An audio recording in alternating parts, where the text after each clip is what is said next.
how annoying is it when stuff falls in the crack in here and then you can't get it out? Like, how do you get it out of there? So I was looking at some inventions and saw something for 25 bucks that you put in the gap and it blocks it.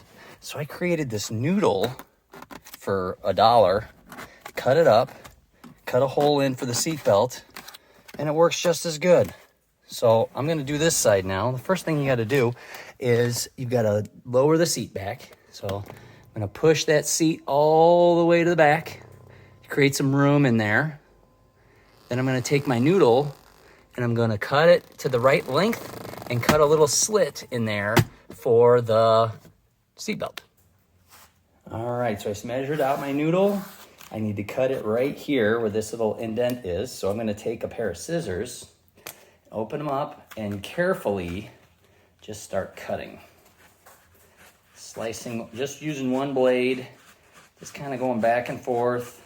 I suppose you could use a knife for this. Just be careful not to cut your fingers. Going nice and slow. Hopefully get a decently straight cut.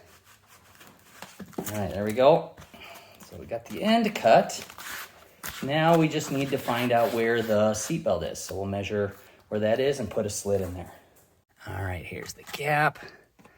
And it looks like the seatbelt's gonna go right about here. So I'm gonna cut a little slit right here so we can fit the seatbelt through, and then we'll stick it on.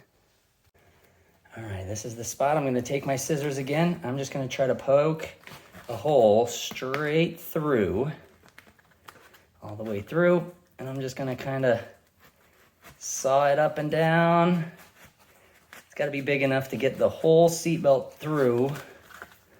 Maybe about like that. Let's give it a shot.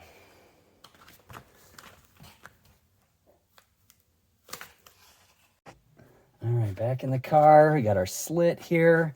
Gonna fit that right over the seatbelt here. Like so. Kind of squish it down in there. Take this part, squish it down there. And seatbelt can move around a little bit, and we'll put the seat back up. And all done. Now my French fries aren't gonna fall in the gap anymore. My cell phone, perfect. Thanks for watching, and you could do one too.